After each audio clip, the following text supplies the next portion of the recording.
Good morning, everybody. Today we'll be speaking on the arrests made in the Washington and Old Dominion Trail cases. We have Executive Deputy Chief of Police Brian Riley here, and speaking on the case today is Lieutenant Ryan Laziski, Assistant Commander of the Violent Crime Division, to provide an update and take a few questions. And I'll have Lieutenant Laziski open us up. Can you pull that? Yeah, as close to you as you possibly can. Right there? Great, thank you. You're welcome.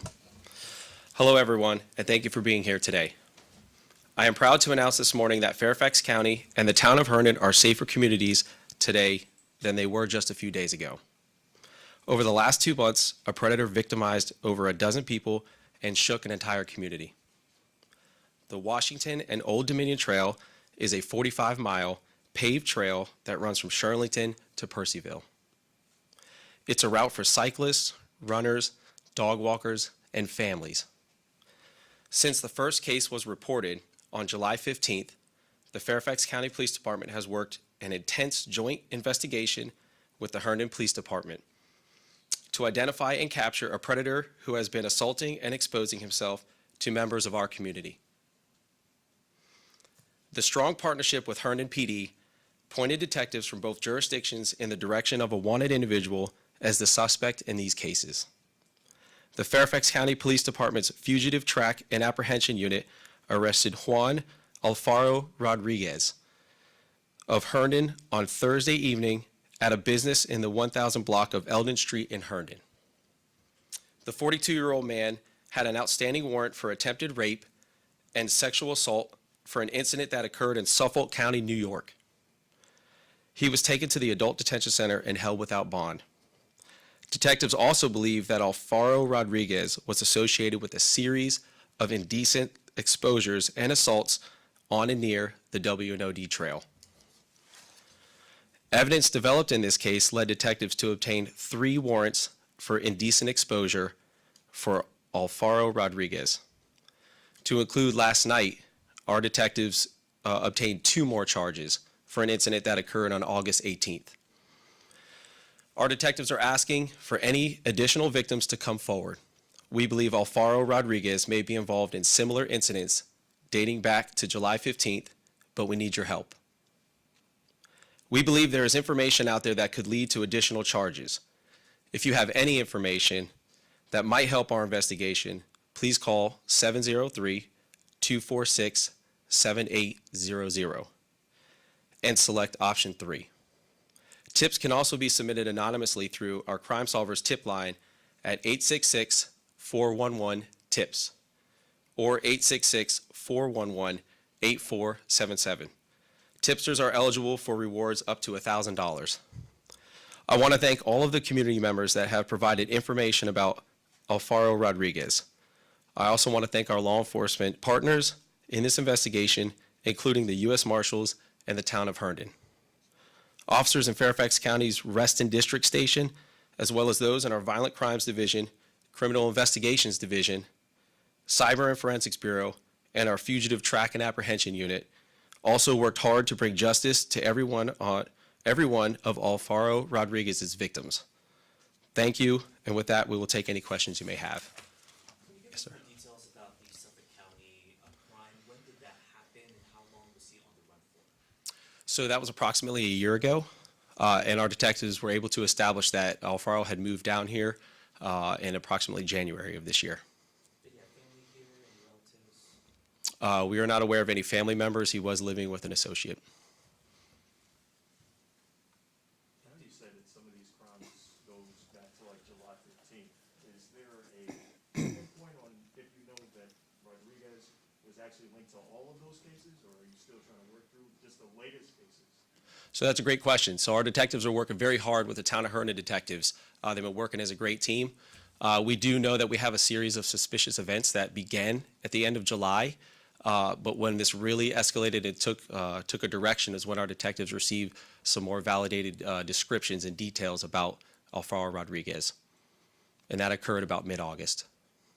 Yes. Yesterday we heard the Herndon police chief say that they have at least 8 cases possibly related just in the town of Herndon. How many are you guys looking at now in the county? So I can tell you right now, we're looking at 13 cases total in the county of Fairfax. Is that including the 8 in Herndon? That does not include Herndon. So we have 13 in the county plus 8 in the town of Herndon. Yes. Is there any idea of how the scope of all of this? Because now we have this New York case as well. Is there potentially other states involved? Is other, victims in other cities outside of Virginia? So I'm not aware of any other cities outside, but I do know that right now he's facing charges for the Suffolk County, New York, as well as ours. So will he be extradited back to New York before he has any charges brought against him here? He has charges currently brought against him here. He will face those while he's pending extradition to New York. Were all these attempted assaults, or did he actually end up raping someone in any of these cases? There was no rape in these cases, but he did assault victims. Any idea why? Motive? Anything? We don't have that indication right now. Our detectives are still currently actively working this case to obtain all of that information. Did he have any other priors besides this assault? Was he known in the system for any other crimes? He does have similar motives, like in New York, which is where the charges came from, and he does have an extensive history. Did he resist when he was arrested, or how was that when that happened? Our fugitive team took him down without any issues. Can you explain a little bit more about the U.S. Marshals' involvement and when they first reached out to Fairfax County Police? So we received a tip and a call from the U.S. Marshals last week. It was approximately on Thursday. That is when we received that, our fugitive team acted quickly, established that he was in Fairfax County and was in fact living here. Our fugitive team then went ahead and went forward and arrested him on the New York charges. And then it was a day later that we received a very good tip from a victim, which led us to arresting and charging Alfaro Rodriguez the following day. How does it feel to know that you have someone off the streets who was committing these types of incidents? It feels great because I know that our detectives work hard and they collaborate with. This is a good success story where we're collaborating with federal partners as well as our neighbor jurisdictions. And we know that we were all out there on the trail, handing out flyers, canvassing, talking to the community, and they were concerned. And it feels good for us to be able to say that you can feel safe again walking that path. Do you remember the reaction from some of the victims?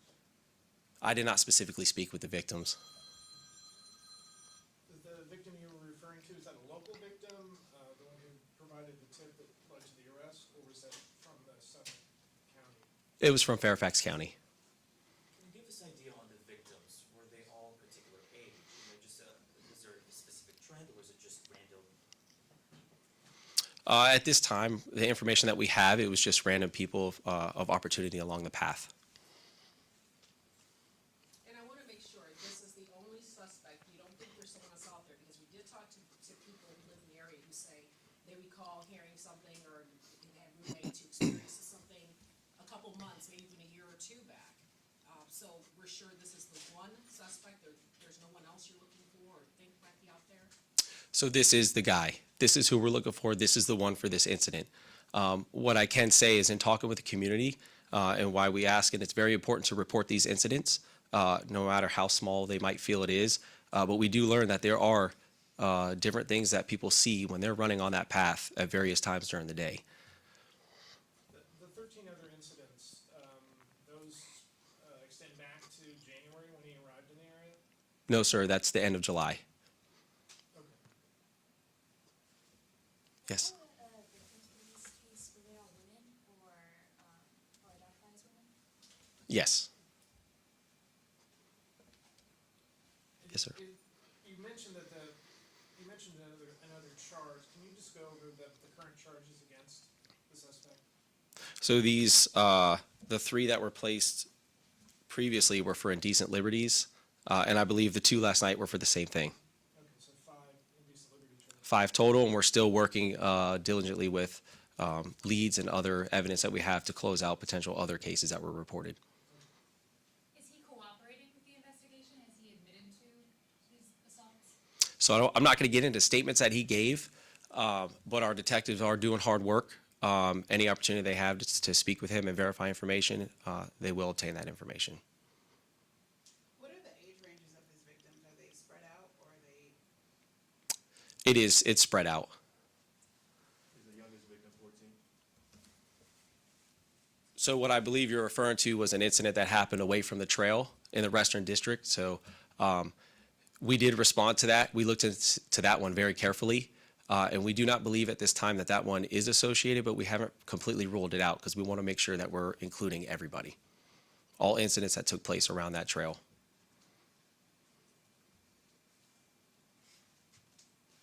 Any other? Thank you. Wait, I just had a quick follow-up. So are you saying that that one is not connected yet because you haven't been able to link those two together, or that one to the rash of assaults? So our initial response did not indicate specifically that that was linked. However, our detectives, they want to make sure they're doing a thorough job, so they don't rule it out just because they don't have anything to link it. So they're still doing hard work on that one and working with that victim to ensure a closure.